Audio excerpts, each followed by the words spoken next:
That movie is a shit show. What you think you see, what you think you hear, that's what it's about. It's all theater of the mind. No, it's garbage. It's garbage.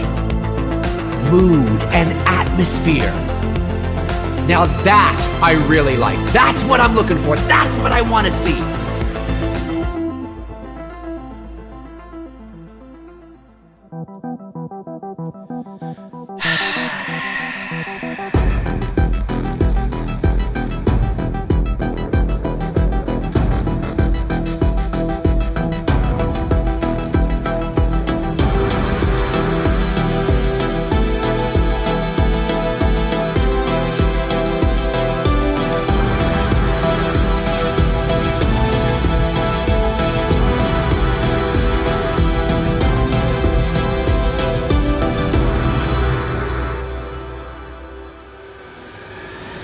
The end is near. The end is near. It is 7:33 p.m. Eastern Standard Time. My name's Dave McRae, coming to you live from the VoiceMann Studios in Toronto, Canada. It is Wednesday, March the 9th, 2022, and Halloween Ends has wrapped production officially. Wrapped production as of today. Hard to believe, but here we are. We are closer to the end, no pun intended, than we've ever been, ladies and gentlemen. It's been a heck of a journey these last few years, and we are close. So yes, word has come down today that Halloween Ends has officially wrapped production. That means principal photography. So the stages of film production, of course, are development, pre-production, production, post-production, and distribution. And of course, the production part is the actual shooting of the movie. They have wrapped production today and will move into post-production. And depending on the size of your movie, if you are shooting a like Star Wars movie or a Marvel film or a DC film, more often than not, post-production will ride right along with production simultaneously because there's so much to do. They like to get a head start on certain things. But with a movie like Halloween, 6.5 week shoot roughly in and abouts there, they're probably now starting post-production as we speak. So exciting stuff. The film has officially wrapped. The first thing I want to, before, well, you know what? Let's do that first. Well, no, actually, let me talk about this first before I show you that. I've been getting I'm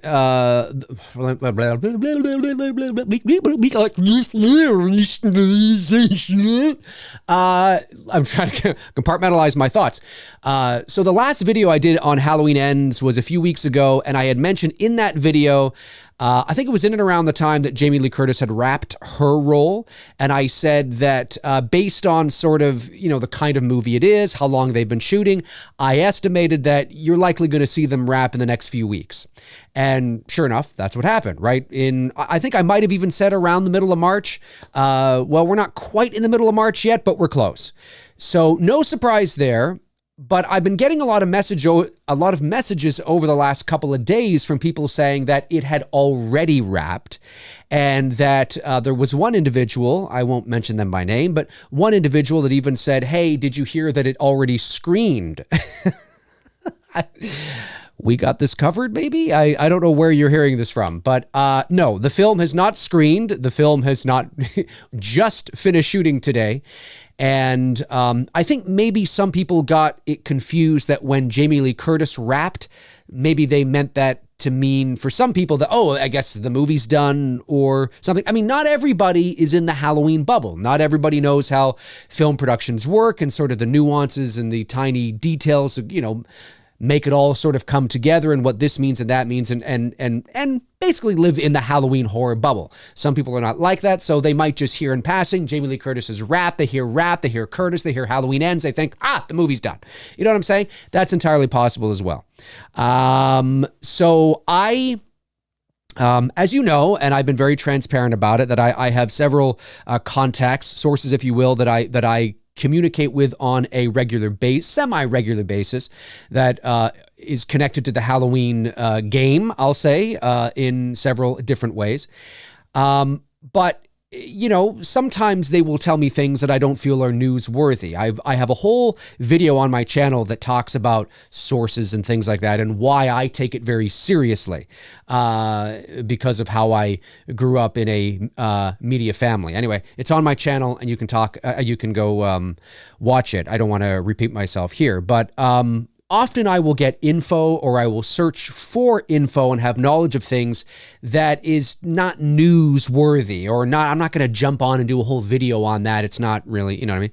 But when I started to get these messages from people over the last few days saying it's wrapped, it's screen, it's wrapped, I reached out to one of my contacts and I said, it hasn't wrapped yet, has it? He says, no, almost. We're almost there. And I said, oh, okay, all right. And then I thought, well, I said, so when? He goes, soon. I said, very soon? He goes, very soon. So I said, okay. So that, because of the history I have with this individual, that told me that it's probably days, if not later this week or something to that degree. So it didn't surprise. So I jumped online today and just said, hey, I don't know where that's coming from, but it hasn't wrapped yet. And then 3 hours later, I got a text from this individual that said, wrapped. Big capital letters, wrapped. And I thought, okay, great. So I jumped on and said it. And sure enough, at the same time, you saw, I think, Halloween Movie News made the announcement as well. And I think even Chris Nelson did over on his Instagram as well. So that's cool stuff. So this is what, I think Chris Nelson posted this.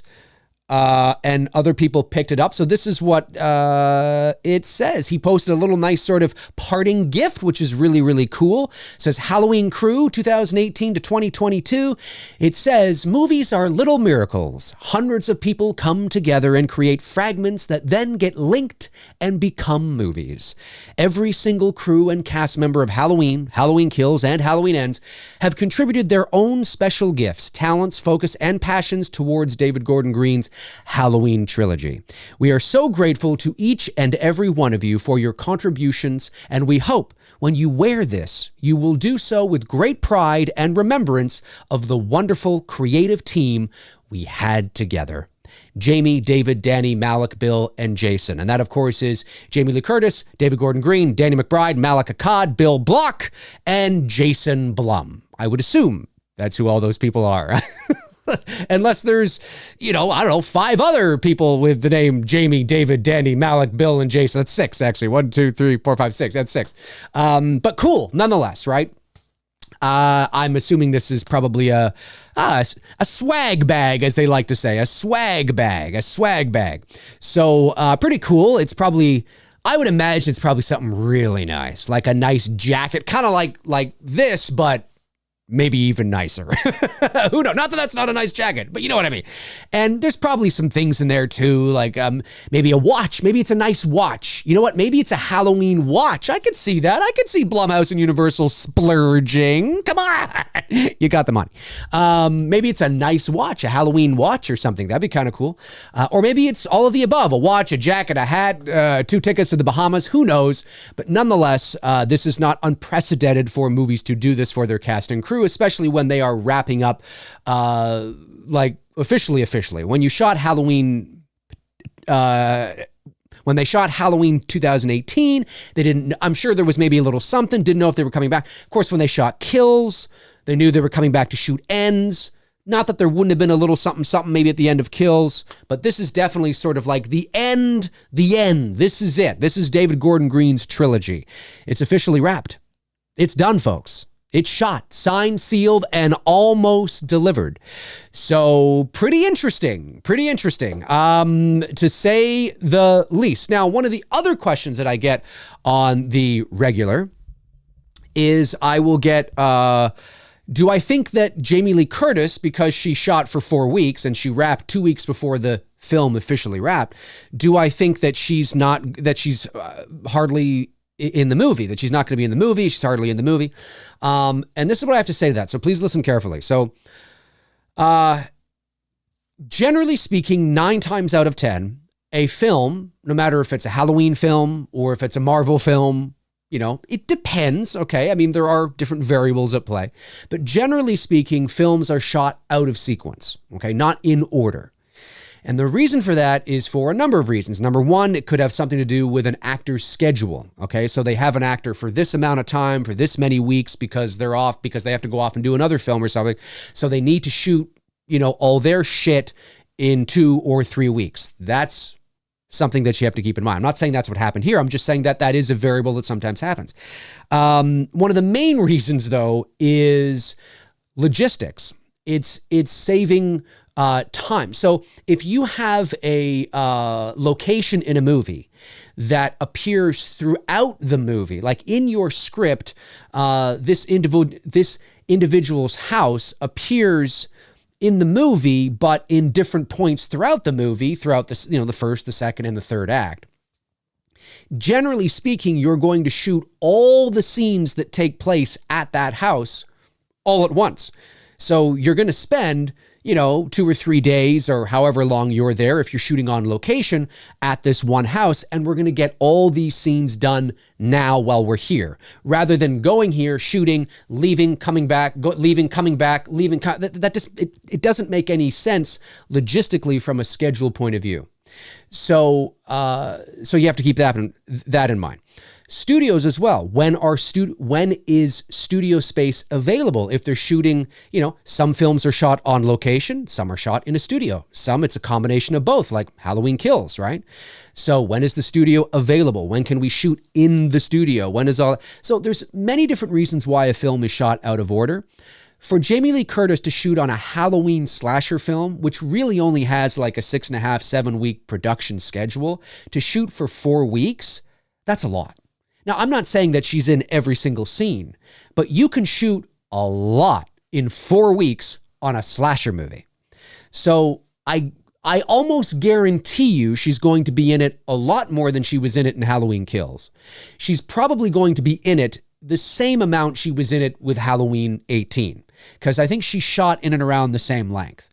So just keep that in mind, that how long, unless an actor comes on board and they shoot for a day on a big movie, yeah, that probably tells you that they're not going to be in it very much. But shooting 4 weeks on a 6-week movie, that's plenty. That's plenty, especially when it's a slasher movie, right? So no need to worry there.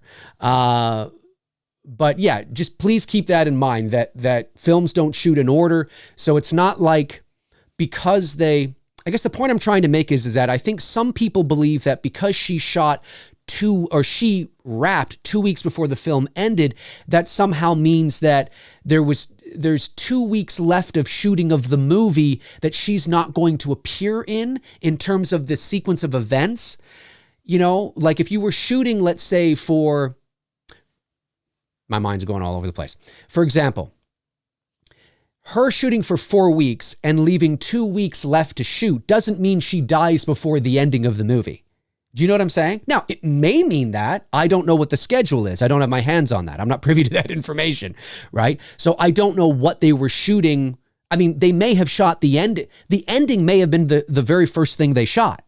Okay, that sometimes happens as well. So her shooting for 4 weeks and wrapping 2 weeks before the production really gives us, without the production schedule, gives us no indication whatsoever that she's going to die halfway through the movie. She might die halfway through the movie, but that's not an indication of it. Okay, because there's so many different ways that they could shoot the film and in what order and all that kind of stuff. So anyways, I think you get what I'm trying to say. So please keep that in mind. And I'm not pulling this out of my ass. Anybody who works in film, who works in the film industry knows that what I'm saying is absolutely 100% true. I don't say that in an arrogant way. I just mean that I'm trying to let you know that doesn't necessarily mean that. Okay. And I just want people to just relax, because I get a lot of messages, guys. I do. Oh my God, I knew it. She's not going to be in it that much. I knew it. Oh, God damn it. She's not going to be. No, it doesn't mean that. It's okay. You're good. You're cool. It's fine. It doesn't mean that. She shot for 4 weeks on a slasher movie. That's a lot of time. Okay. So now that it's wrapped, right? It's like, okay, so what next? Well, the film will move into post-production. So they will start to edit the film and start to piece together what's known as the assembly edit, which is, they they essentially piece together. It's a first draft, if you will, a first edit, a first cut to kind of see how things flow and all that kind of stuff. And they'll take a look at it and then, they'll rearrange a few things and all that kind of stuff and arrange this and do this. And that. So that stuff is what is going to be happening next. And then by the time Carpenter, and I'm assuming him and his son and his godson are still doing the music, I would imagine they are. By the time they get it, that's a bit later. That's probably not till the summer. I would imagine that they probably wouldn't get the film till the summer, maybe earlier, maybe.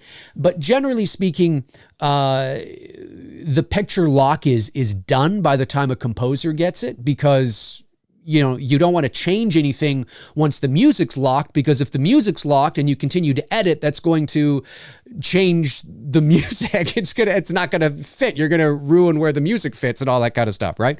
So we're still a little bit away from when Carpenter and his son and his godson get their hands on it. Like I said, probably not till the summer, maybe. I know I've been asked first trailer, first images, first look. First trailer, I don't think they're in any rush. I don't think you're going to get a trailer until June, perhaps, maybe even July. The film doesn't come out until October. We're still a ways away. People have been asking me, do you think we'll get a trailer by the end of March? And it's like, by the end of March? No, not at all. It's possible you might get some behind the scene images, dropped here or there between now and May, maybe, but you're not going to get a trailer or anything any really official marketing material for a few more months in that regard. I would imagine so. So, and that includes a poster as well. I don't think you're going to get a poster till May, June, maybe, or maybe when the trailer actually falls. So, yeah, don't hold your breath for anything this month. They've literally just wrapped. So what else did I have to say? There was a few notes that I had that I wanted to touch on. The Jamie Lee Curtis thing, don't worry about it. It's wrapped. Trailer, yeah. Poster, images. I don't know where because... Like I said, I got about 6 or 7 messages from people over the last couple of days saying, did you hear? It's wrapped. It's wrapped. And I'm like, it's wrapped. I'm like, nobody's officially said, like, it usually, if a movie like this has wrapped, it usually, there will be some sort of official announcement about it. So like I said, I reached out to this, my guy here and I was saying, no, soon. So the only thing I was left to assume is that maybe people were mistaking that, because I also think that Andy Matichek, I think is how you say her name. I think she wrapped yesterday, if I'm not mistaken. So I think maybe that's probably where it's coming from. I think people are just drawing the conclusion that, it's wrapped and officially wrapped, which is not, I get it. I totally get it. But you will know when a film's production is wrapped, especially a high profile film like Halloween Ends. You will know if you follow the official sources, if you follow, Jason Blum or Halloween Daily News or HalloweenMovies.com or some sort of Jamie Lee Curtis, even because she's an EP on it, some sort of official sort of source, you'll know because they'll tell you the film has wrapped. That's a wrap. You know what I mean?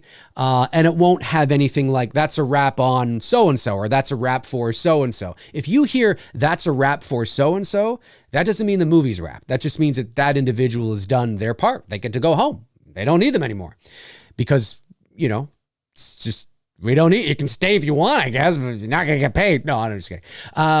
So I'm guessing that's where that came from. But it wrapped today. I wasn't expecting it today. When I reached out to my contact and he said very, very soon, I was like, oh, okay, that's like this week, like a couple of days, the weekend maybe. I didn't pry any further because I don't want to be that guy.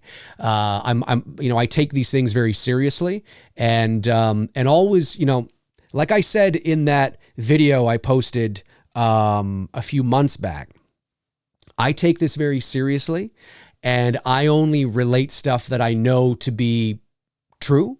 I don't like to say things that are, that I don't for sure have a grasp on. And there's a lot of information that I get. And listen, I'm not the only one that can tell you that. I'm sure there are other people in the space that get information that maybe know somebody who's, I'm not saying I'm the only person that, I'm just saying that generally speaking, my dad used to teach me this, that 9 times out of 10, the info that you get from a source or a contact is not stuff that you go to print with. Now, of course, my dad was a journalist, so that's his saying. It's, you'll know when it, because usually it's this and it's that, and then you got to do this, you got to dig here and do this and this and this and this, right? So there's a lot of info that I get that I'm like, I don't know, or I'm not gonna tweet about that. It doesn't, I don't feel right doing that. It just doesn't, it's not concrete enough for me. But yeah, so I was surprised that it was today. And when I got that text, I was like, holy shit, today? What the fuck? So I tweeted it out. I wanted you guys to know. I thought that was awesome. So yeah, 6.5, 7, what, a 6.5 week shoot, I think it was, or something like that. Which sounds about right for a Halloween shoot.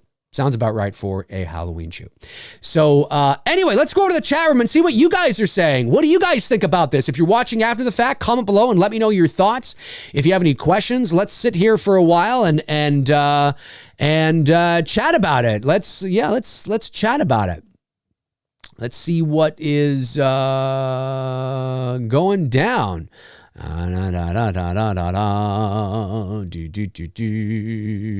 Let's see what's happening. I know some super chats came in, right? A couple of super chats came in. Let me just go to the YouTube studio and see here. And see.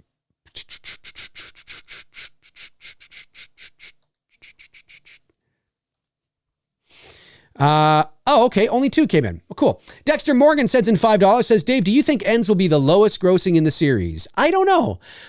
Again, statistically, if you look at box office, I mean, it has that chance, possibly. It could also be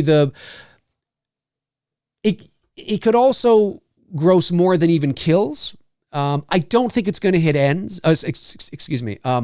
Halloween 18.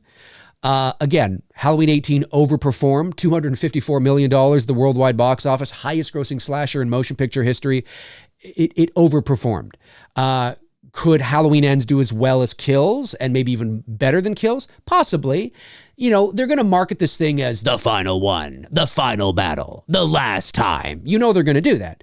That's the whole point, right? So that psychologically will get people into the theater. It's October. This will be our first year, if everything holds, because things are starting to open up here again, which is great. If it holds, then that means that, this could be the first real full year since 2019 that we've had a steady stream of movies, a steady stream of, moviegoers going and it may not release on Peacock either at the same time. So, I don't know. Possibly. It depends how bad or good the movie is, too. Got to take that into consideration. Booster Seat sends in $2 and says, you think they'll do any reshoots for Halloween Ends? They might. Most films have a reshoot, what I'll call a reshoot budget, for lack of a better way of saying it. Because you never really, look, I mean, you have Video Village where you set up and you watch in real time what you're shooting, and definitely, you look at the dailies and you watch what you shot from that day or that week or whatever the case is. And if production allows for it, if time allows for it, and it's not a big deal and you're already set up and you're already on the location, there might be an opportunity after looking at the dailies or whatever the case is for you to quickly go back and reshoot something if it doesn't take up too much time or eat into the schedule, or if it's just something small. But generally speaking, if there's something they know they want to go back and reshoot, they will save that for reshoots. They will go back, they will get all the footage into the editing suite, they will look at it all, they'll start going through it, what they want, what they don't want, they'll start piecing it together. And usually that's where you'll find yourself going, you know what, I think we do need that. I think we do need that. Yep. I think we got to go back and get that, because you know what, we put that there and then that comes in, and then we could really use, and it could be something minor, or it could be an entire sequence that just doesn't work. And you're like, it just doesn't work. It doesn't work. And that might come from the filmmakers, right? From a creative point of view, that might be something where David is like, this is just not working for me. I don't like this. It might come from the studio. We're not crazy on this. Can we shoot something else? Which usually, you know, if the creative, the director is like, but I like it. I think it's amazing. And the studio's like, no, you know, usually there's a bit of a, you know, a butting of heads. But that sometimes can happen. But usually you don't figure all that out until you have more an objective view on the footage and on the situation, right? When you start piecing things together, then you really get to know what you have and what you don't have. Like, you always have an idea of what you have because you shot it, you were there, and you were looking at the dailies, and you were there watching on the monitors and all that kind of stuff, right? So you should have the takes that you want and the takes that you like. But when you start piecing things together, you know, sometimes that little thing that is in the back of your head where you're like, yeah, we probably should have got that. Yeah, we're going to have to do that. You know what I mean? Some reshoots are you know, extensive depending on the size of the production. For a film like Halloween, for a slasher movie, the reshoots I don't think would be extensive. You know, I mean, these are not complicated productions with heavy visual effects shots and compositing and, you know, green screen and, you know, tons of choreography and hundreds, if not thousands of extras. And it's not that kind of a movie. Generally speaking, these horror movies aren't. So if there is something they need to reshoot, it's probably pretty minor in the big picture. It wouldn't cost a whole lot. But it's also possible that they may not. Or the reshoots might be just B-roll, right? And that's just stuff like, you know, establishing shots, right? Where they go out, you know what, we need an establishing shot of that house. Yeah, no, we need another one. Well, we got 2, but we need 3. We need 3. Like, we can't just, you know, use the same 2 over and over again. So you know what? We'll send out a small unit. They'll go out. They'll get some establishing shots of this house. Boom, done. You know what I'm saying? So that can happen too, that the, you know, reshoots are just B-roll extra stuff to pick up, you know, to fill things out, establishing shots, you know, end sequence shots where maybe, you know, you're pulling out, you know, and you see something or whatever, things like that maybe you didn't pick up during the actual principal photography with the actors. That's possible. Sure. I don't know if Halloween Kills had a second unit because this is a much smaller production. So than it was with Halloween Kills. Halloween Kills was a bit more, was a bit larger, a lot more wheels were turning. I sense that Halloween Ends is more like Halloween 18. So a bit smaller, more compact. So I don't know if they had a second unit on this movie or not, but if they did, that's generally what a second unit would be doing, right? Would be doing all that B-roll shit. So maybe they've got everything. I mean, maybe they do, you know, it's entirely possible. You never know. You never know. But it's also possible there could be some reshoots. But also, I want to mention this too, because I see this a lot in the world of fandom, and I understand, but at the same time, I think this is important to remember that, you know, to sort of put an exclamation point on my point that I'm trying to make here, is when a production goes into reshoots, that doesn't necessarily mean there's a problem or there's an issue. Okay. So just always keep that in mind. Now, it doesn't necessarily not mean that. I mean, maybe they've watched something that it just doesn't work and they don't like it, so they have to go back and reshoot the whole scene or sequence again. I mean, okay, sure, that does happen from time to time. But reshoots doesn't automatically equate to, oh my God, there's a problem with the production. Somebody fucked up and we have to go back and reshoot it. Reshoots. They're reshooting. Are they reshooting? Oh no, there's a problem. It doesn't mean that. It doesn't mean that at all. It just generally means that, oh, you know what? I think we need to go and get this and fill that. You know what? I think we should go back. It doesn't mean there's a problem with the production. I just want to make that clear because I see a lot of people getting their knickers in a twist whenever something has to go back for some reshoots. Reshoots are a pretty regular occurrence when you're making a movie. Just saying. Because sometimes you just don't get everything you need in that one production schedule. Okay, so a couple more super chats came in. Thank you for that, guys. I appreciate it. Chris Parrish says, Dave, what are your thoughts on The Faculty? Basically an invasion of the body snatchers, but I loved it. Yeah, I liked it. I liked The Faculty. Yeah, Elijah Wood and Salma Hayek is in it, and Josh Hartnett, I think, is in it too, right? Yeah, I like The Faculty. I haven't seen it in years, but it's good. Oh, no, I think the last time I watched it might have been with Tony, I think. We might have done a two dudes on it. Kat Valent sends in $2, says, do you have any neat theories on Halloween Ends? Neat theories? Well, there's the video on my channel about the radio tower. And by the way, I need to say this too, because I've had a lot of people being very angry over that. I can't believe you said that. The radio tower theory on my channel is not me saying what I think is definitely going to happen or what I want to happen. It's just me making a bold theory based on evidence that was at my fingertips at that time. That's all that was. A lot of people, for some reason, took that to mean that that's what I was hoping they were going to do. That doesn't sound like something Dave McRae would want to see. You're right. I don't want to see that. I don't want to see that at all. But based on what I was seeing, I was like, oh, this might be kind of interesting. I think they might be kind of going to, so just, the radio tower theory is not me saying that's what I want to see. It's just me, shooting from the hip, talking about something cool. Just want to say that. Other theories, though, I don't know. I just hope that this is the final Halloween film in terms of Halloween as we know it. I want to see, connected to the original 1978 film. I think it is time to move on from that. Every story has a beginning, a middle, at least every story should have a beginning, a middle, and an end. And, it's time. I don't say that as somebody who hates it, and that's why I want it to end. I don't say that as somebody who was pretty meh about Halloween Kills, or it has nothing to do with that. It has everything to do with, I think this has run its course.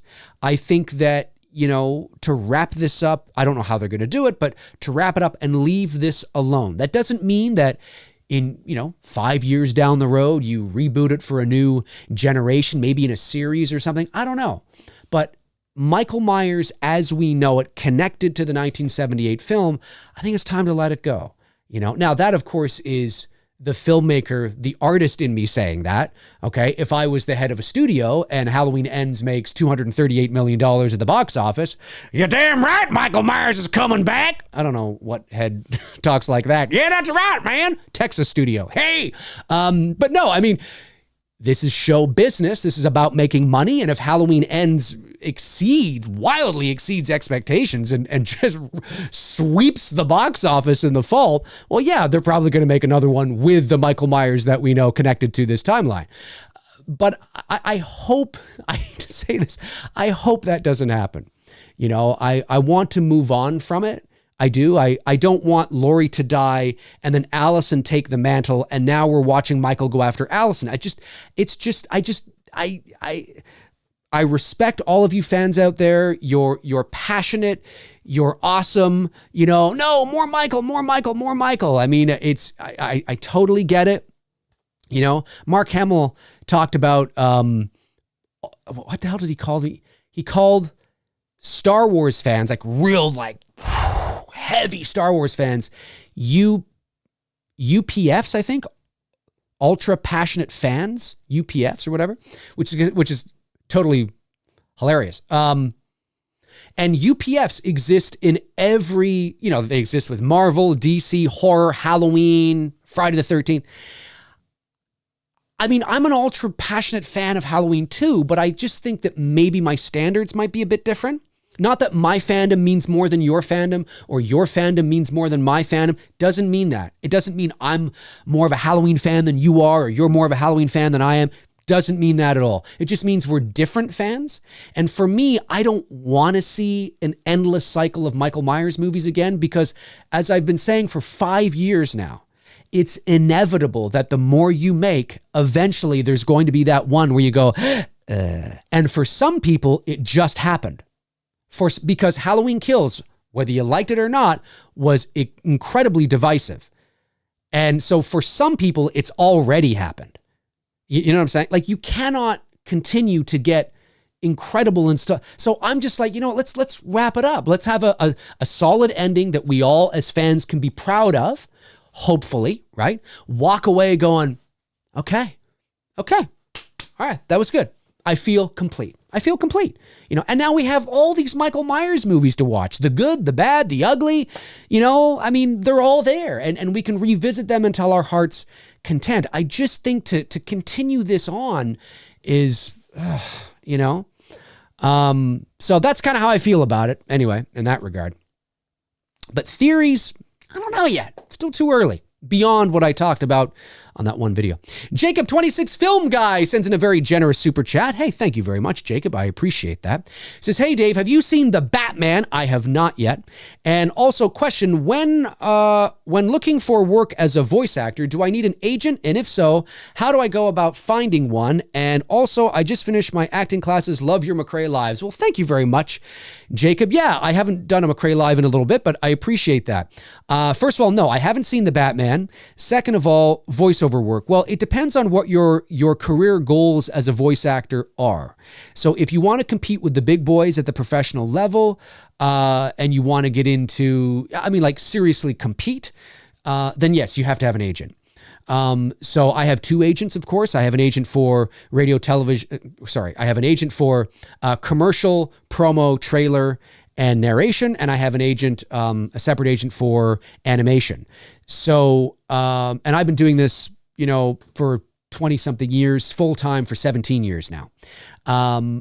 And yeah, so to compete at my level, at the professional level, it would be in your best interest to have an agent. Now, whether to go union or non-union, that depends. Okay. There's still, in the voiceover world, there's a lot of high caliber non-union productions. That's become a thing over the years. But also being a part of SAG-AFTRA or ACTRA or BAFTA certainly is in your benefit as well, because that's where still, again, a lot of the professional, high-paying caliber jobs are through there as well, especially when it comes to animation, for sure. So I would look into an agent. Now, to get an agent, you have to have a voiceover demo, which is the voice acting equivalent of an on-camera actor's headshot. So, that's something you'll have to look into as well. You finished your acting classes, which is great. That's awesome. I think that's all you said there, right? Yeah. An agent. Yeah. So yeah, my recommendation is just know what do you want to do? Do you want to pursue it full time? Do you want it to be a hobby? If you just want it to be a hobby, you can sign up on voices.com, voices123. And by all means, I'm not suggesting that if you don't go the agent route and you decide to represent yourself and put yourself up onto, websites and all that kind of stuff, that you can't be successful and make a career out of it. That's not what I'm saying at all. I'm just simply saying that generally speaking, if you want to compete in the big markets at the top level in voiceover, having an agent is, a reputable agent will help to get you there. Usually you're not going to find the big work, the big gigs, on, pay to play sites. They're called P2P, pay to play. But that doesn't mean there are not successful voice talent on those sites, because there are. So you got to do a bit of digging. My recommendation would be that now that you've taken a bunch of acting classes, which is great because voiceover is voice acting. It's acting, it's just behind a microphone. I would look into reputable voiceover classes as well. Make sure you do your due diligence on the instructor. That's really important. Stay away from anybody who promises you a voiceover demo at the end of a weekend workshop. No. Stay away from that. But do your best to do your due diligence and look into some reputable voiceover workshops and classes, because they'll be able to tell you everything that I've told you here, but more in depth because they have the time to go into depth. You know what I'm saying? Anyway, hopefully that helped to answer a few things. Thank you. Chris Parrish says, sends it $1.99, says, pick any non-horror movie for you to remake. A non-horror movie for me to remake? I don't know. Non-horror movie for me to remake. Vacation. Chevy Chase's, I don't know. I adore that movie. I'll just pick that one. That'd be funny to remake. Oh, wait a second here. Where are you? Oliver Mercer sends in £5. Thank you, Oliver. Says, hey, Dave, the Blu-rays have arrived, by the way, regarding Billy. Thank you so much. They're incredible. Plus, do we know anything about He soundtrack yet? Oh, Halloween Ends soundtrack yet? No. They haven't even started composing. Well, I don't know if Carpenter has started. No, I don't imagine he would, because he probably hasn't had a chance to look at the footage in sequence and figure out sort of the ebb and flow of the piece, of the feeling of the film. So no. I'm assuming that's what HE means. And you got the Blu-rays. Amazing. Awesome to hear. I'm glad you got them. Did we send you all of them? Because I know you picked up quite a few. I think you picked up 4 or 5 Billy Blu-rays. Did all of them come in? I think you got like 4 of the regular, 1 or 2 of the retro or something. You picked up quite a bit, man. We appreciate that, dude. We really do. We really, really do. That's awesome, though. That's awesome that they came in. And if you have not received your Billy Blu-ray yet, don't worry. It just means we likely haven't sent it yet, or it's in the mail. We still have a bunch to go. We've sent out a bunch. They're still not... The good news is that we've sent out more than we have left to go. So that's good. That's good. They're coming. Adam Miles sends in $10, says, hey, Dave, I've seen a lot of speculation on the importance of the radio tower and Michael's whereabouts the last 4 years. Do you have any thoughts on the subject? Thanks for keeping us entertained. Well, Adam, I have a video on my channel where I talk all about that. It is purely speculation based on the evidence that was at my fingertips at that time. That video, I think, is a couple of months old now. But if you want to go and take a look at it and watch it, that's my sort of fun, bold prediction on maybe what the radio tower might be alluding to. Now, it might have nothing to do with that, or we could get to the point where we're watching the movie and maybe there's tiny little bits and pieces of what I talked about in my theory that actually do end up coming true in there. Like it doesn't have to be an all or nothing sort of thing. But I would go watch that video because that's the best thing to do rather than me trying to recycle all that here in a really short period of time. But thank you for the super chat, Adam. I appreciate that. Brandon Jackson sends in $2, says, hey, Dave, I watched The Ritual and wow, very good. Yes, The Ritual is awesome. If you guys have not seen the 2017 film, The Ritual, you've got to watch it. I've said this before. I'll say it again. I watched that movie, and at the end of the movie, I was so inspired. It is, if I was presented that script, I would have made the same film. I agreed with the creative choices, the mood, the atmosphere, the slow burn, the way they showed the creature but didn't show him, but they're kind of there in the backgrounds. Yes! I love The Ritual. If you haven't seen it, go to Netflix now. I believe it's on Netflix, and watch The Ritual. It's good stuff. Nate A sends in $2, says, Dark Knight slander is here after Batman released. I'm not sure what you're trying to say, Nate. I mean, I know what slander means. Are people slandering the Dark Knight after the Batman was released? I'm not sure what you mean. But thank you for the super chat. Fast Forwards 289 sends in $4.99. Says, Dave, do you think Halloween Ends will jump back and forth between a 4-year jump and 18, or just focus on the 4-year jump? I think they're just going to focus on the 4-year jump. I think maybe you'll see a flashback or something to the 18 film, if that's what you mean. Do I think they shot anything to have happened in 18? Now, remember, 18 also includes Halloween Kills, right? So it's entirely possible, because that takes place Halloween night 2018. So it's entirely possible that you might see, maybe there's, a prologue and the beginning of the movie is sort of the tail end of Halloween Kills. I mean, that's entirely possible. But do I think throughout the movie they're going to jump back and forth? No, not at all. Eric Edits sends in $4.99. I like your avatar with a big E. That's awesome. Hey, Dave, big fan of your work. Thank you. Does it worry you how fast Halloween Ends wrap production? Not at all. No, not at all. This is par for the course. This is standard. This is when you are shooting a slasher movie, take my short film, for example, right? It's Me, Billy. It's a 42-minute movie.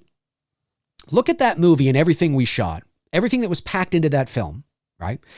And we shot for 6 days. They shot for 6 weeks, 7 weeks, around there. So no, not at all. If this was a Marvel film, I'd be like, wow, holy shit. Were they all on speed when they were like, wow. because it's a Marvel movie. There's complicated effect shots. There's compositing. There's just, it's insane. It's way too much. Way too much. I mean, Marvel movies, of that scale, like Infinity War and Endgame and Spider-Man, I mean, they take, 8 to 12 weeks. 12 weeks probably at the more higher end, right? It's probably a 60 to 80 day shoot, really, at the end of the day. But something like a slasher movie, a small scale slasher movie, it's basically what I'm trying to say is that it's not fast. It's not fast. That's pretty par for the course. Pretty par for the course. So I wouldn't worry about it. Chris Parrish sends in $4.99, says, last super chat for me. All right, no problem.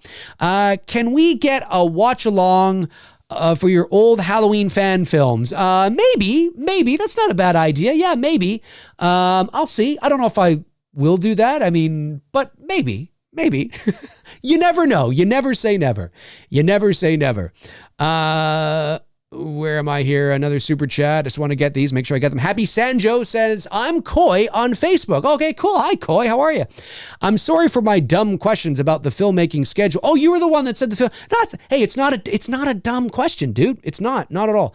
I appreciate you explaining it though. I'm not a huge Halloween guy. No, listen, I am a firm believer that there are no dumb questions. There are just dumb answers. I know that's an overused cliche, but it's true. If you're not, I only possess the knowledge, and again, I'm not saying it's just me, me. Don't misunderstand what I'm saying here. I possess the knowledge, and I'm not perfect, not at all. But the reason why I know a lot about what I know about is for a couple of reasons. Number one, I work in the entertainment industry. Number two, I'm inquisitive. Number three, I've gone to film school. Number four, I read up on all this shit as much as I can. So I can make estimated guesses and things like that. And sometimes they're right on the money. Sometimes they're not. Sometimes they come true. Sometimes they don't. Do you know what I mean? So I don't pretend to be perfect. But, working in the business for as long as I have, I've met a lot of people who've been able to teach me a lot of things. And then I'm able to sort of kind of think about, when something pops up, I'm like, I wonder what that means. Or I wonder what and then sometimes I reach out to people. I'm like, I want to double check something. So with this, and sometimes I just know it because of experience. Either I've experienced it, I've done it, I've dealt with it, or I know people who've done it and dealt with it. It's just a reality of being involved in a section of the business where all this takes place.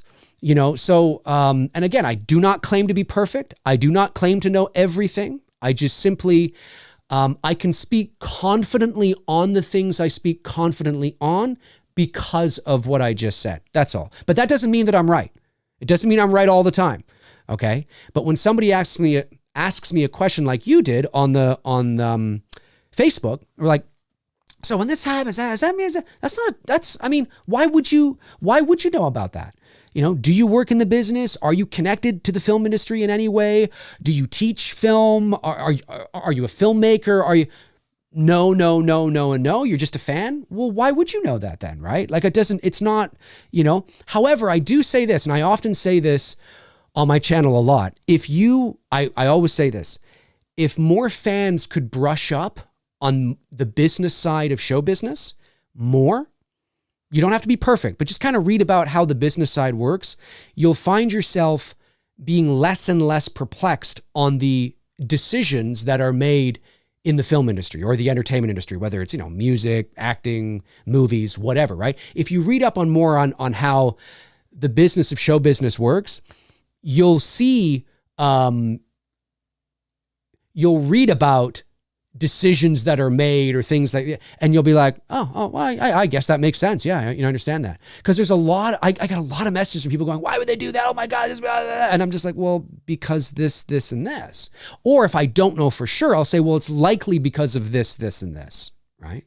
One of the things, I've often got accused of on my channel from people who've sent me scathing messages is that I'm pompous, arrogant, or whatever.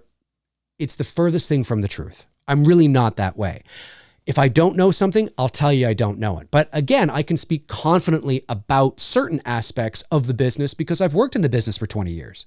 If there's something about lighting and grip and I can speak somewhat confidently on lighting and grip a little bit because I just shot a movie, and also because my best friend of 30 years works on that side of the film industry. But he knows way more than I do. Bruce I'm talking about, right? So if there's something I'm like, I will refer to him. And then he's taught me so much. And then so when somebody asks me a question that kind of deals with like lighting or grip or equipment or whatever the case is, I will often kind of think back to something that Bruce has told me and kind of make a connection, all that kind of stuff. It's just experience. It's knowledge and experience. That's it. That's it, right? So, and I'm not perfect at it, but I try to give at least a basic understanding of the situation, hopefully answer something that gives a satisfying answer, I guess. Like my buddy Bruce, I mean, the department he's the head of, he's the National Manager of Education and Training. He created the department he's the national manager of. So he created the department. The department didn't exist before him. So, I mean, he's the real deal when it comes to, that kind of thing. So, yeah, I've learned a lot from him for sure. And then of course, like anything, right? You learn a lot, you tap into that and you share that. So, but yeah, never, I mean, listen, if I can answer it, I will. If I can't, I'll say, I'm not really sure, but here's where maybe you can find it. Yeah. Never feel never feel like you can't ask a question. Never. If I don't know, I'll tell you I don't know. Jordan Christie sends in $4.99, says, hey, Dave, I got my Billy Blu-ray. Yes, amazing. Just curious, are you a fan of the 1985 Return of the Living Dead? And do you have a favorite zombie movie? I'm not a big zombie fan, but I will say that I just watched Train to Busan. Is that how I say it? Train to Busan? I think that's what it is. Loved that movie. Oh my God, I love that movie. Probably my favorite zombie movie right now. I also like 28 Days Later, I think it is, which not really, it's kind of zombie, but So I'll pick those. I do like the original Dawn of the Dead from 78, and I like the remake too from 2004. But have I seen Return of the Living? I haven't seen Return of the Living Dead from 1985. No, I haven't. But I know the movie you're talking. Oh, no. Return of the Living Dead from it. Yes, I have, but not in years. Knights hockey. Oh, excuse me. Kings hockey. I think that's it. Kings hockey. Yeah, I think that's it. That's cute. $5. Thanks, buddy. Says, hey, Dave, do you like the idea they put in Halloween Kills in which Michael transcends and gets stronger the more he kills? I do, because I think it shouldn't be taken literally. I think it needs to be taken philosophically. And I think that's really how it should be taken. I don't think because then if it's literal, then you're going to turn him literally supernatural. And I don't think we should ever know. Myers needs to remain the ambiguous, enigma symbol that he is. We should never know one way or the other. Never know one way or the other. Never, ever, ever, ever, ever, ever. And so I would like to think that it's more philosophical, it's more poetic what she's saying, rather than to take it, rather than to take it literally, I should say. Jeez, my mouth is getting dry. So that's what I have to say on that. Don't take it literally. Although we might watch the movie and find out that it was meant to be taken literally. I hope not, though. Eric Edit sends in $4.99. Thanks, buddy. Says, if you were directing Halloween Ends, would you go ahead and pull the trigger on Laurie Strode's demise? I would. I would kill both Michael and Laurie together, burning together on fire in Judith Meyer's bedroom. That's what I would do. Nate A sends in $5. Says, that's what I meant for my initial super chat. I also unfortunately just heard the actor who played the man in black in Halloween 6 passed. He did. Mitch Ryan. Yeah, he was 88. He just passed. He played Dr. Wynn in Halloween 6. Lived a good life, full life. He was a great character actor, though. I mean, he's been in a ton of stuff. Of course, to Halloween fans, he's Dr. Wynn. He did pass. Okay. Rogue Production sends in $4.99. Says, hi, I just want to say that your film, It's Me, Billy, inspired me to start working on my own film. Any advice for an aspiring filmmaker? Well, that's awesome. First of all, that's so cool to hear because again, I don't, it's not like I'm, a full-time filmmaker here. I'm starting to build that side up for myself, and hopefully I will be successful at it. But that's great. I'm glad it inspired you. And I will say that, well, I mean, don't give up. Write what you know, write what you're passionate about. Do your very best to surround yourself with people who share that same passion. Okay? Half the battle of success, and you can take this and apply it to life, but half the battle of success, especially in a competitive industry like, the film industry or the entertainment industry, is surrounding yourself with the right people. Surround yourself with the right people who share your passions, who share your belief in something. So when you get together to work on a project, to write something or to talk shop or whatever it is, you're always talking about it with people that inspire you, that lift you up. And when you are feeling down, or you're feeling the heat of the competitive nature of the business, or you're feeling the heat of that rejection, because it's going to happen, happens to all of us. You're there and you're surrounded by people who can lift you up. I know it sounds very kumbaya and Tony Robbins shit, but it's true, right?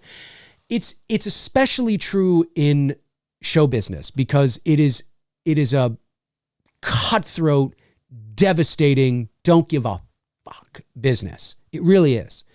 And that doesn't mean there aren't wonderful people in it, right? And there's not wonderful things that can happen. But it's a very competitive business, very competitive.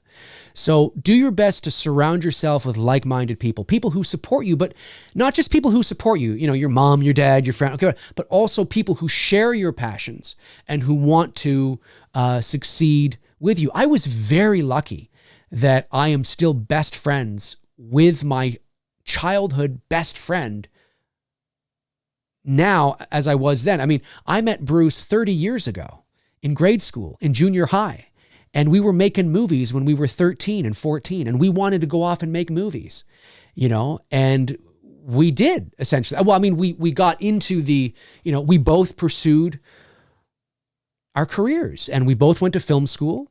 And then I fell into the voiceover side of things, and he fell into the corporate side in terms of training people, in the film industry, in the lighting and grip world, but we're both filmmakers as well, so that's why we made It's Me, Billy, and we want to make more movies, and we want to kind of build that side up. Like, he's worked on that side for a while, and I've worked on this side for a while, but we both want to get back to our roots in our 40s, better late than never, and build that up, right? But I'm very fortunate to have somebody like him in my life, and others as well, of course, who I've met along the way, who are equally passionate about film and filmmaking and movies and stuff. So you definitely need to surround yourself with people that inspire you. Having friends, family, parents that support you, that's great, but they don't necessarily understand the grind. They don't necessarily understand the level of mental commitment that it takes to be a part of this business. I mean, it all depends on what your goals are, of course, but that would be, for somebody who's aspiring, that would be my first bit of advice, is make sure you surround yourself with like-minded people who are there to, you can root together and share the journey together, because you're going to need each other. Great question. Cameron Woodward sends in $5, says, "Hi, Dave. One of my favorite horror films of all time is House on Haunted Hill. Thoughts on it and Vincent Price in general?" Well, House on Haunted Hill, I love Vincent Price. I love him. But that's a movie I have not seen. I have not seen House on Haunted Hill. I've seen The Haunting, the original, unless that's the one you're talking about. I don't think so though, right? I've seen The Haunting, the original, not the, well, I have seen that one too, but I'm not talking about the Liam Neeson one from 99 or 99. But I haven't seen it. But I love me some Vincent Price.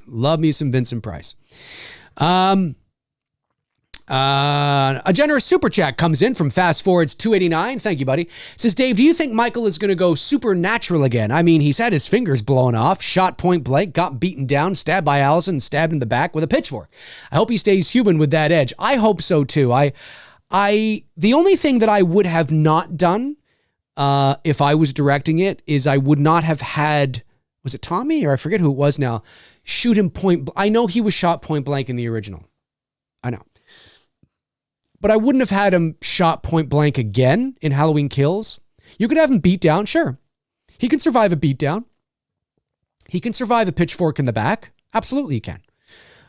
Getting shot point blank like that again, I would have stayed away from it.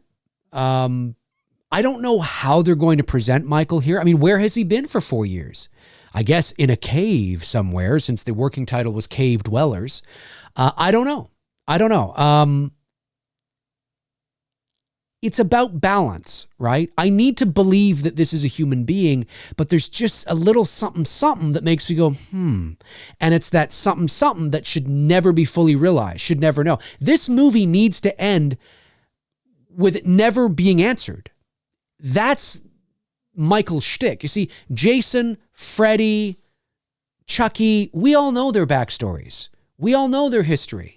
We know where they come from. We know why they're doing what they're doing. We know what makes them tick. It's built into the DNA, okay? In that first movie, essentially. Michael's different. We never know. It's a mystery, and it should always remain a mystery. That doesn't mean you can't dangle the carrot and add little bits of things here and there that kind of makes us understand that mystery a bit. Sure.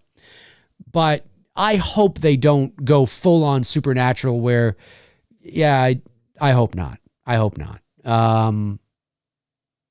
But we'll see. We'll see, right? I don't know. We'll see. We'll see. We shall see. All right. Booster seat, $2. Have you seen Dead Presidents, 1995? I have, but not in a long time. Maybe not even since 95. It is a very heavy film, from what I remember. Davey Boy Music 402 sends in $5. Says Dave McRae needs to appear on Hot Ones. Would you last? Hot Ones? What's Hot Ones? I've never heard of Hot Ones. I have no idea what Hot Ones is. If somebody can tell me what Hot Ones is, I don't know. What's Hot Ones? Is it where you eat a lot of hot food? It sounds like it could be something like that. I'm not sure. Okay, I think I got all the super chats. Did I get all the super chats? I think I did. Did I get them? Oh, hang on a sec here. I think I did. Let me just close these. Hang on, I got a lot of tabs here. Let me close these tabs down. I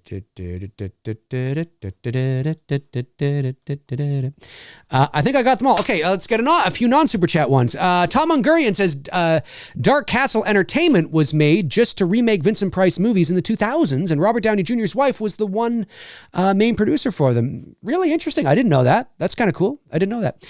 Johnny Melancholy says, hey Dave, I just finished writing a horror screenplay and would love to hear your overall thoughts on it and possibly turning my story into a movie. Please let me know what you think and can do. Johnny, I'll say to you what I say to everybody that says that. It's nothing personal. Okay, it's nothing personal, but I do not read scripts, fan film, or otherwise. And it's not that I don't think you might not have a great film or a great story, but the second I say I'm going to do that, my message box will be flooded. And how do I know that? Because I have received this kind of thing many times before. So it's not personal, okay? It's just that I can't start doing that, okay? Now, what I do advise that you do, though, if you have a screenplay and maybe you don't know anybody or you don't know where to shoot it or to have anybody look at it, there are screenwriting contests that you can enter. And some of these screenwriting contests have screenwriters and or filmmakers who are judges, and you can win prizes and you can win all sorts of stuff and get all sorts of feedback and all that kind of stuff. So that's something that I would look into. I can't think of any, reputable ones off the top of my head. I'd have to look into it myself, but I do know they exist. So if I were you, I might I don't know how much they cost. I'm sure it varies depending on the contest, but I would look into something like that if I were you, because then you're getting it judged by industry professionals, people that do it for a living, and might be able to give maybe even better advice than I could, because I'm not a screenplay writer. I mean, I've written screenplays, but I wouldn't fancy myself a screenplay writer. I think I get better and better with every screenplay I write. But I wouldn't say it's my biggest strength. I'm not going to say it's a weakness. I'm not going to say it's my biggest strength. I think my biggest strength is probably, on the filmmaking side, probably directing, because I'm very good with actors, being an actor myself. I'm very good at communicating my thoughts, and what I want to see from a performance, or how to articulate the motivation to an actor, what I want them to be thinking about, all that kind of stuff. I would say, I'm not saying I'm fucking Kubrick. I'm just saying that I think I really enjoy that side. So I think that's a strength of mine. Obviously, thinking of ideas and how to conceptualize those ideas and realize those ideas on a page or on set or whatever. I think I'm very good at that. I think Bruce is very good at that too, which is why we mesh really well together. But you got people out there that all they do is write screenplays. That's all they do. They're screenplay writers. And just because you're a screenplay writer doesn't necessarily mean you'd be a great director. I mean, we've all seen screenplay writers turn to directing and, right? It's very different. Very, very different. So if I were you, I would turn to something like that. Something like that. If I were you. Let's see here. Kevin L sends in $4.99, says, "Hey Dave, I remember you did a live show about a year ago about the film Foster's release. Where can I watch the movie?" You can't watch the movie online. I actually, the head of the Jesus, what was it now? Let me just go back here. Do I still have the email? One second. Yes, I still have the email. So and I don't know if he's the head of the archives, but an archivist, I guess is what they're called, at USC Film School in California, saw my video, that show that you're talking about, and reached out to me. And I tried to get them on the show. I wanted to do an interview, but I never heard back. But they sent me a unlisted Vimeo link where I was able to actually watch not just Foster's release, but actually watch Carpenter's film, which you can actually watch the one that Carpenter made at USC, not Dark Star. I'm talking about another one. You can actually watch that for free online anyway. But there was a few in there, and Foster's release was one of them. So I actually have seen the movie, but it's not available to the public at the moment. And I don't want, it's not professional for me to start giving out this guy's, contact and all that kind of stuff. But I actually was able to see it. And, it's a late 60s old film that I think it's like 10 minutes long or something like that. But you can definitely see, which is really cool because it predates Black Christmas by or maybe it's 71. Anyways, it's late 60s, early 70s, might be early 70s. Anyways, it predates Black Christmas by at least a few years, okay? And certainly predates When a Stranger Calls by 10 years. And it has to do with somebody on a phone in the actual home, stalking the babysitter, if you will. And I was like, wow. I mean, that might be because Black Christmas, and so I get it, it's more mainstream, gets sort of the credit for sort of being the first one. But technically, Foster's release was I think the first one. And which is really, and there's a Carpenter connection to it too. He didn't direct it, but he had a hand in, I think, watching it and offering some advice on certain shots or something. It's really cool. It's really cool. So no, unfortunately you can't, there's nowhere to watch it. Okay. I think I'm doing pretty good here. Did I get all the super chats? I think so. I think I did. The Sound Painter Studio says, "I recommend Children of Men." It's a great film. Yes, great film. It's a sci-fi, but there's a very grounded horror vibe in there that points at points, and the way it is filmed is masterful. I could not agree more. Oh, yeah. That's, oh, God, Karen. What's his name now? Children of Men. It's fucking great. Alfonso Cuarón, or Cuarón, I guess. I think I'm saying. Yeah, that's a great movie. Clive Owen. I saw that in the movie theater when it came out. That's a great film, dude. Yep, absolutely. Bobby Hall says, Dave, what made you want to sell your Halloween Kills 4K Blu-ray? Did someone give it to you and you didn't really want it, or did you buy it and realize you wouldn't watch it that much? No, I had a few copies on hand. So I just decided to get rid of one. That's all. Decided to get rid of one. I had people, give me one, and then I had like 3 or 4, and I was like, well, I don't need them. Not from viewers. I mean, from like people I know and stuff. And I just like, oh, well, I don't need 4. So I decided to give one away.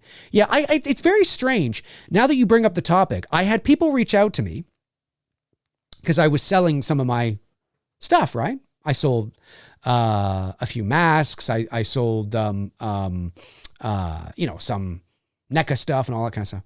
And I had a few people reach out to me and say, Dave, why are you selling all that? Is something wrong? I don't understand. I'm like, what do you mean? Something wrong? No, what? No, I can't believe it. What's going on? What do you mean? Is there something wrong? No, I'm just selling shit I don't want or don't need.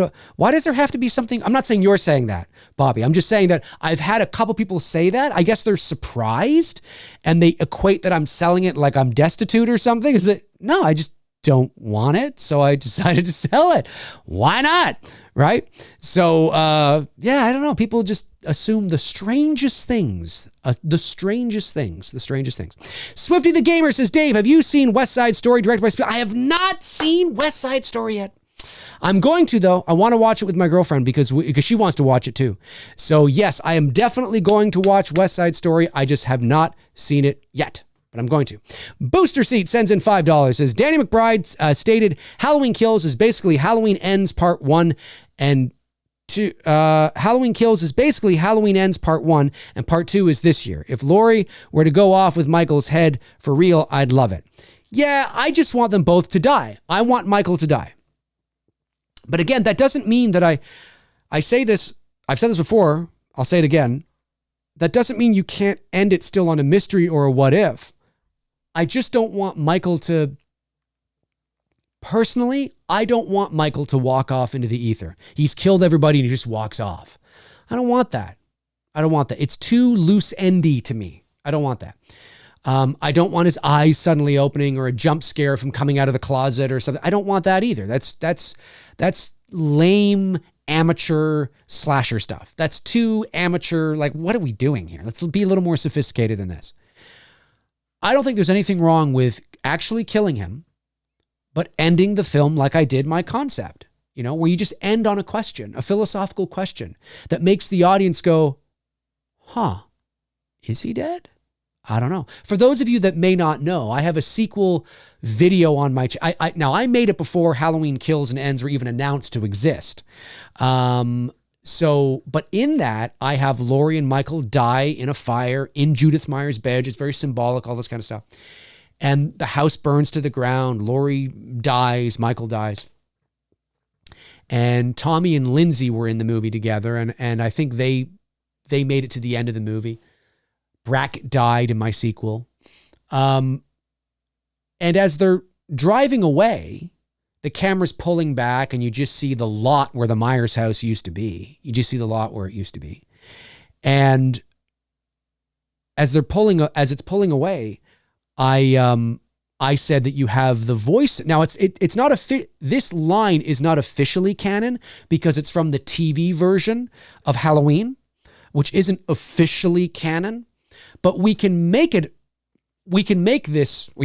canon, I guess, by taking this line, because I think it's a great line to end on. It's very philosophical, and it's just Dr. Loomis's line where he says, "You think you fooled them, haven't you, Michael?" Dramatic pause. But not me. Cut to black, roll credits. What is it? What is it? What is it? But you never make another movie. It's like, what does that mean? And you can ponder over that. You can talk about what that could mean, and I think that's it's mature, it's elevated, if you will. But I think I would like to think that, now it doesn't have to be that, okay?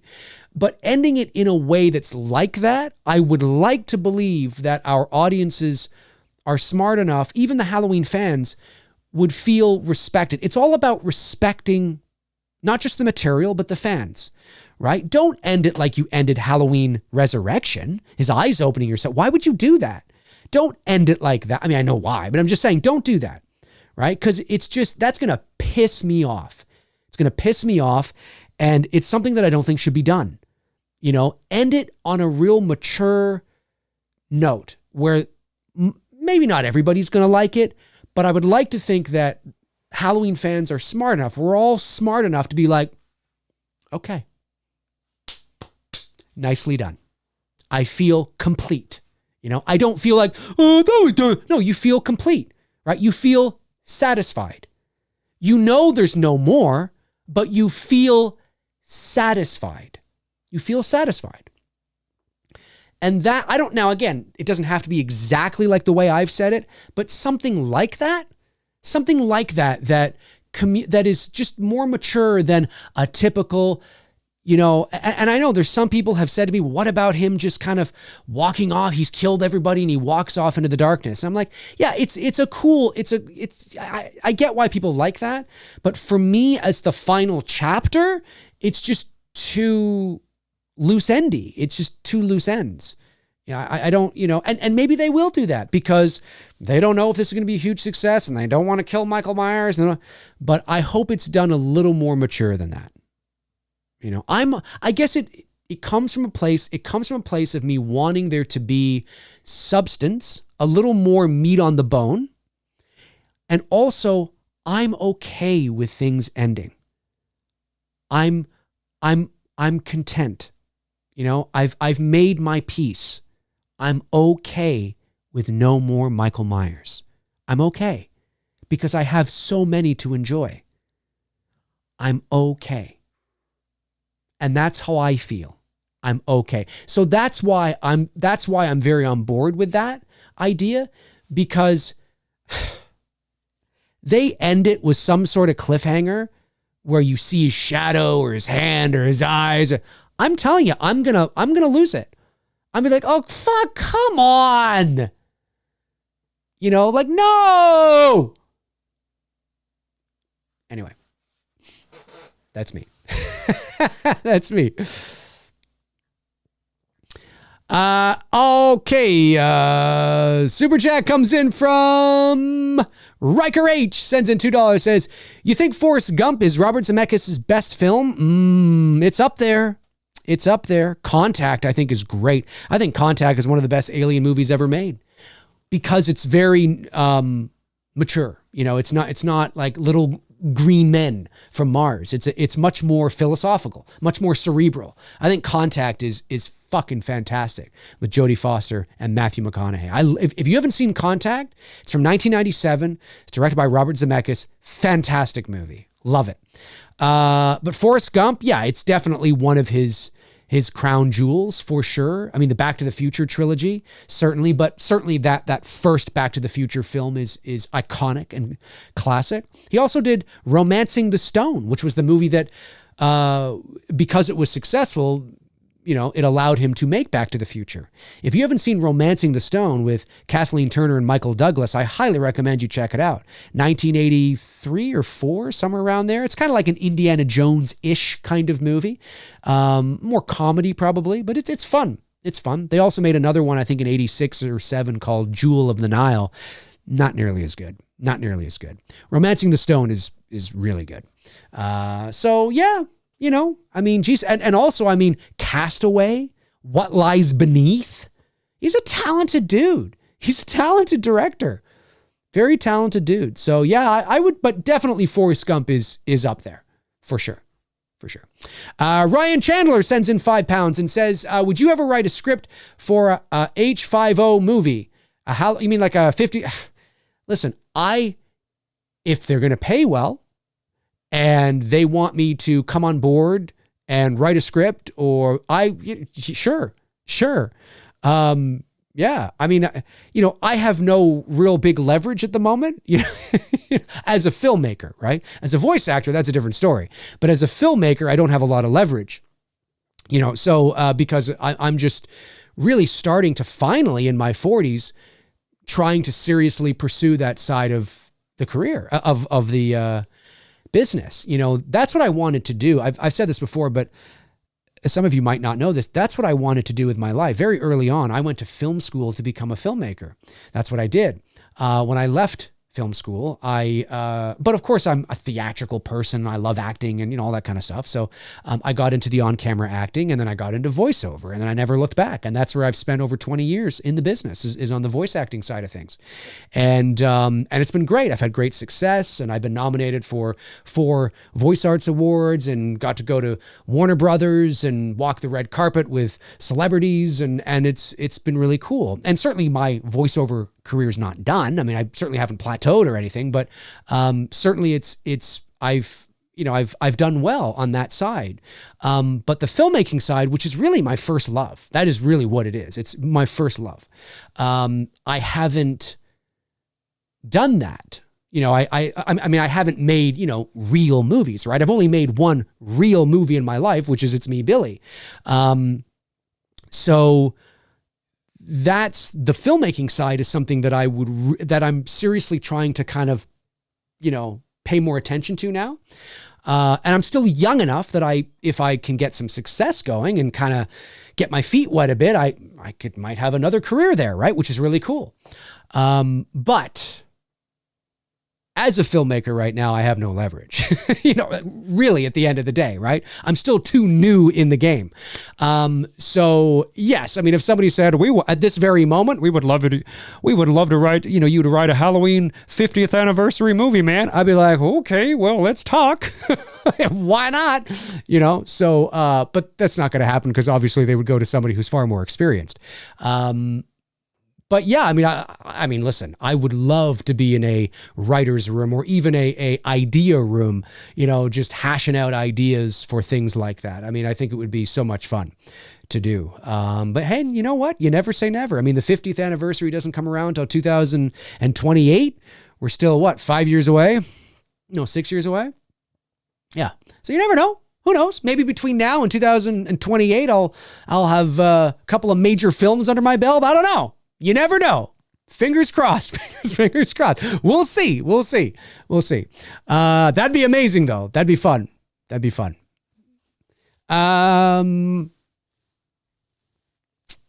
Let me see. I want to get people I haven't got yet. Have I got all the super chats? Did I miss your super chat? I don't think I did. Let me go back. I don't believe I missed it. No, I don't think so. That's the last one that came in. Would you ever write a script for Halloween 5? Yep. Ryan Chandler or Chandler. I think it's Chandler, I think.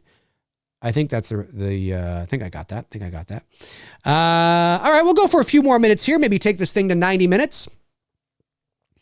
Galford's dog said, Canadians don't have the palate for spicy food. Oh, you think so? No, really? Really? You've been watching too many cartoons, my friend. Too many cartoons. I guess that's what that person meant earlier about the hot stuff. Or whatever it's called. Oh, Dave. Yeah. Prior to YouTube. Oh, this is Robert Thidoff. Dave, prior to YouTube, how were fan films released? Were there other outlets to distribute fan films? Prior to YouTube, that's a great, probably festivals, like not major festivals, but tiny independent ones. And I'll be honest with you, I mean, really at the end of the day, before social media, before YouTube, going back to the 90s or the 80s, I mean, you would just show them to your friends. Like they were bona fide fan films. I mean, they were just, you'd make a movie and you would sit down with your family and friends and watch it and laugh and chuckle. Oh, it's so awesome, whatever. And you'd be patted on the back because it was your mom, and that's what it was, right? There was nowhere to distribute them. I mean, maybe if you had the money and the resources, you might be able to rent out a theater for like one night, like a little local kind of, cinema, and you could rent it out, which you can still do for fan films, of course.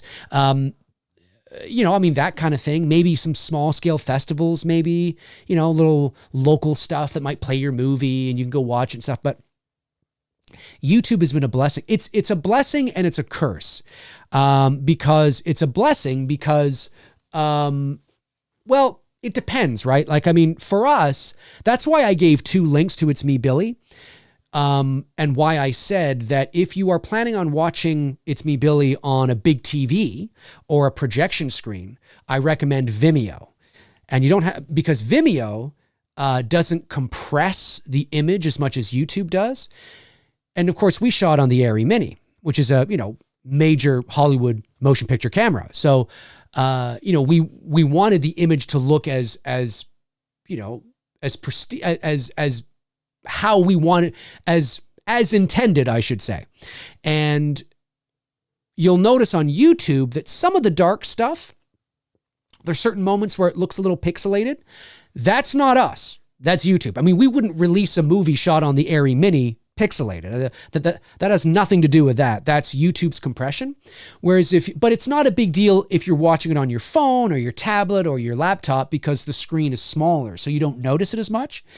But if you were to watch on a big TV, that's why I said watch it on Vimeo, because it looks so much better on Vimeo. And of course, the Blu-rays that you guys are getting now looks fine, right? So that's the only hang up that I've noticed, at least shooting, on professional Hollywood stuff, that would be an issue with YouTube, is the compression that YouTube does. And it does it for everybody. It doesn't just do it for my film. It would do it for a Hollywood film too. So it's, that's the only thing, but yeah, it's been a blessing because now thousands of people can watch your stuff and comment and, you get trolls, of course, and you get people that really love the movie, you get people that don't like the movie. And that's part of that's the name of the game, right? It's art.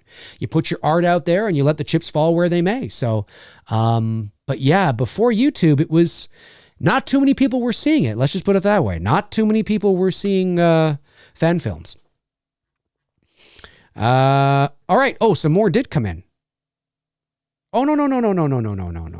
That was, wait a minute. Wait. Okay. Somewhat dweeb. Well, I don't think you're a dweeb somewhat. I mean, maybe somewhat, but certainly not a full dweeb. Sends in $9.99. Says, Dave, is there a particular horror film or a horror franchise that you think needs a reboot treatment? A film or franchise that could have been done better under different writing and direction now? Oh, I'm sure there is, but I can't think of any off the top of my head. I don't know. It's a good question. Do I think there's a particular horror film or horror franchise you think needs a reboot?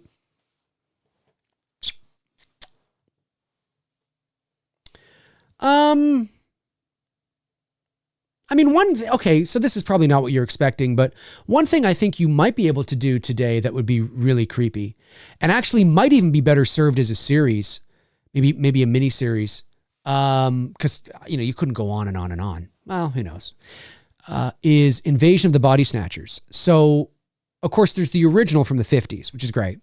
And then there's what I think is arguably one of the greatest remakes of all time, which is the 1978 film with Donald Sutherland. That's a remake. And that is a great, eerie, uncomfortable, impending doom, paranoia sort of movie. It's dated. It's 1978. Okay. But still to this day, there's something about that movie that gives me the heebie-jeebies. Something about that movie that gives me the heebie-jeebies. And it was remade in 2005 or 7, somewhere around there with, I think it was 7 actually, with Nicole Kidman and Daniel Craig. And it was called, I think it was just called Invasion or The Invasion, I think. It was okay. I mean, it's certainly watchable. But that's a movie I think that there might be something to do with there. I don't know about a movie, but maybe a series, draw out that paranoia over like 10 1-hour episodes rather than one 90-minute movie, draw it out. That might be interesting. I'd be willing to explore that. I'd be willing to explore that. That'd be cool. That'd be cool. Thank you though for the super chat. I appreciate that. All right, we'll go 1 more minute. 1 more minute to go. 1 more minute to go.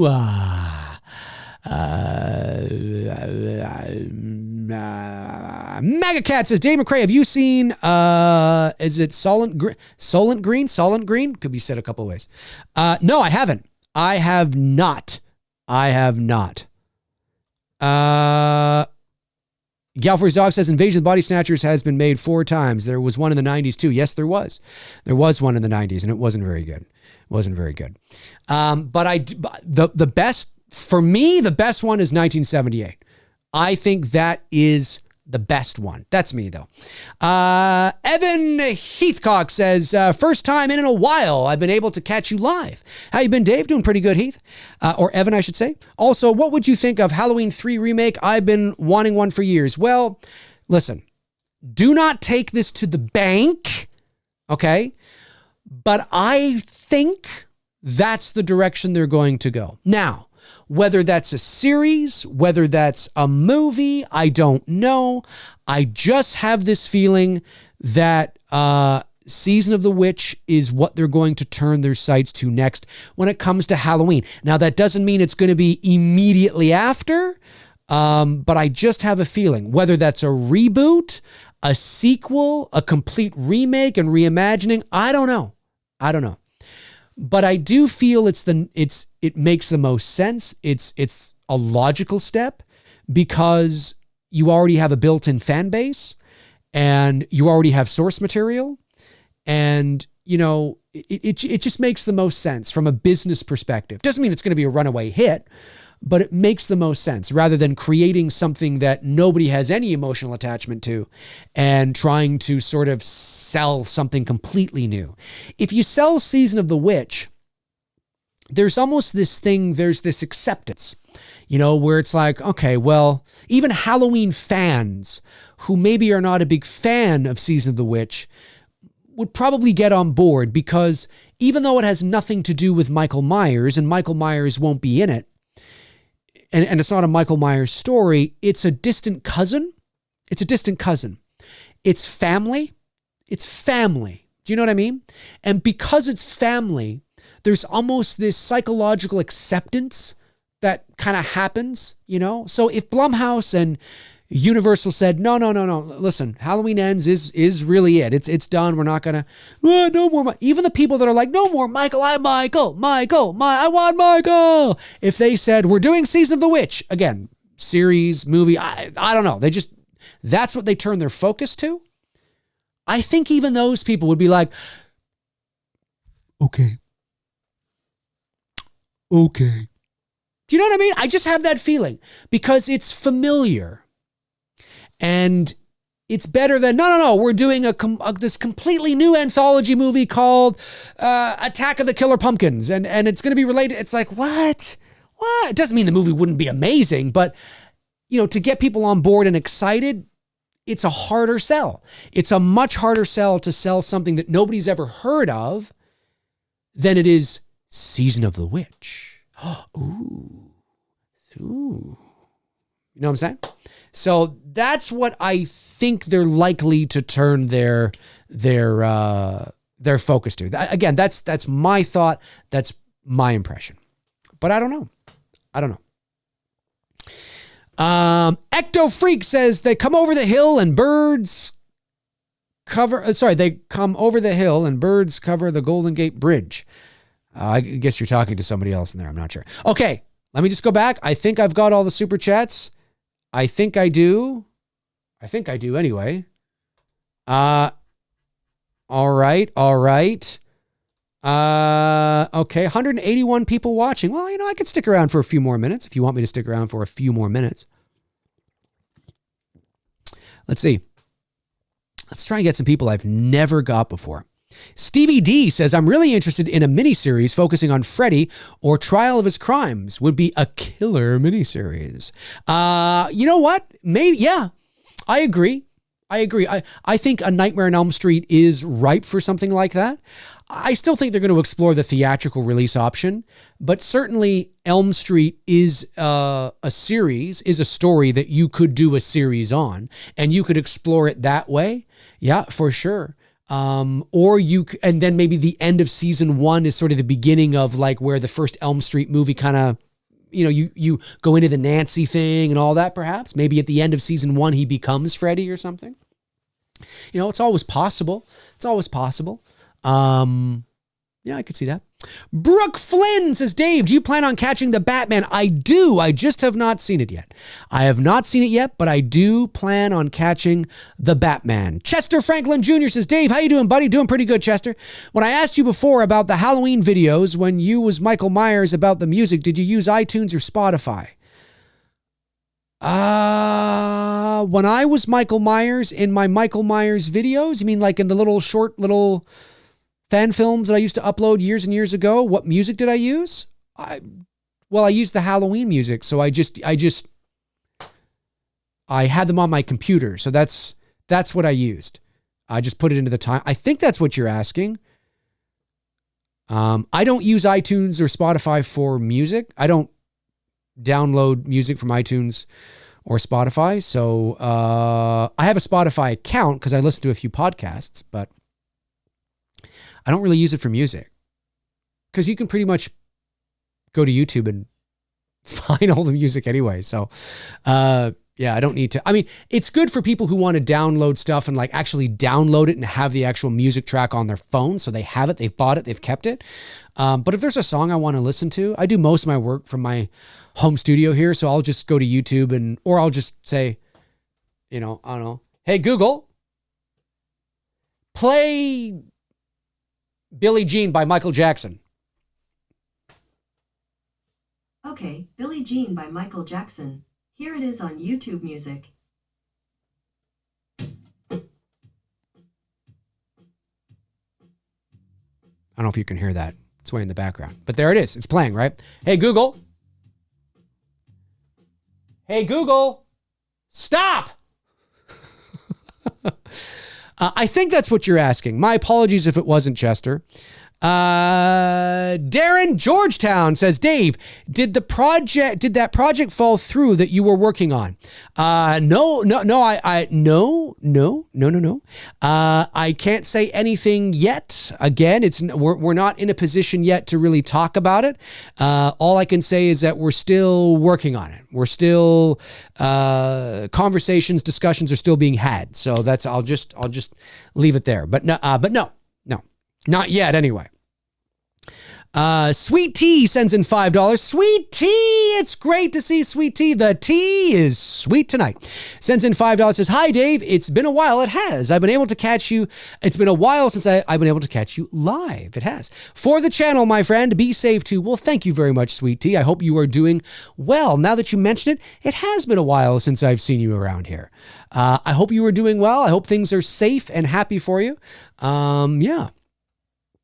Let's see here. Matthew Forrest says, Dave, what would you think about the Emmett Kelly mask making an appearance and Michael wearing it for one scene? For one scene? Why would he be wearing it for one scene? I think for one scene, it all depends on what his motivation is to wear it for that one scene. Does it make sense for the character to put it on? Does it make sense that he would just wear it for one scene? Now, a scene, remember, a scene is different than a shot, right? Some people get that mixed up. A scene can last, 10 minutes. I mean, how long is the scene, right? Scenes and shots are different. You can have one shot in a scene. You can have 30 shots in a scene. A scene can be 10 seconds or 10 minutes, but my main point is, it all depends on what his motivation is to be wearing it in this one scene. Does it feel shoehorned? Does it feel unnecessary? Does it feel just to have him put it on? It all depends. It all depends. I would probably stray away from that and just keep the Myers mask there. It's unnecessary for him to put it on, it's unnecessary. Vince, here we go again. Terrello? I'm butchering it. I know I am. I'll just call you Vince from now on. Vince. $1.99 says, thoughts on the Obi-Wan trailer. That's right. The Obi-Wan trailer dropped today, and I did watch it, and I liked it. You know what I like about it the most about this trailer? It's a mini-series. It's like 5 or 6 episodes, and that's it. Now, I mean, if this thing is really good and it's really successful and the numbers are through the roof on Disney Plus and there's a demand for it, would they continue it? Maybe. Well, it depends actually where the miniseries ends. If the miniseries ends on a note where it doesn't make any sense for them to continue it because you're going to be running into the next movie, then probably not. It probably wouldn't matter how successful it was. But I like that it's 5 or 6 episodes in and out. I like that. I don't think these stories, whether it's The Mandalorian, whether it's Boba Fett, whether it's Obi-Wan, I don't think these stories they're telling warrant season after season after season after season. It doesn't feel like, I don't know, something tells me that The Mandalorian really should have just been a miniseries. And the Book of Boba Fett, is the Book of Boba Fett, I haven't watched the Book of Boba Fett. Is it just a miniseries too? Or is it something there? Because if it's just a miniseries, good, done and out. But I like that. Because I think it's going to work. I think these little Star Wars snippets, these little adventures that you're seeing with past characters, I think the shows are going to bode better and be better if it's in and out. Just kind of nice little thing. And, cool. Okay, we're done. We don't need, 50 episodes of Obi-Wan on Tatooine, because I'm pretty sure most of the time he's sitting there scratching his balls watching Three's Company. Like, that.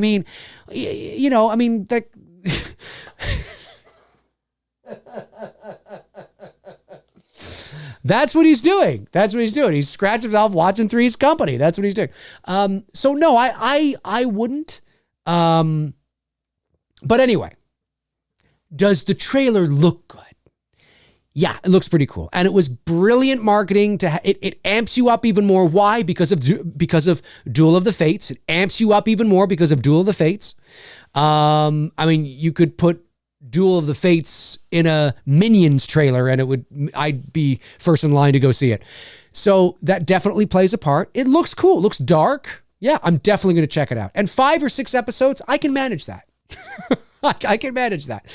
So I'm definitely going to check it out. It's great to see Ewan McGregor back as Obi-Wan. So that's pretty cool.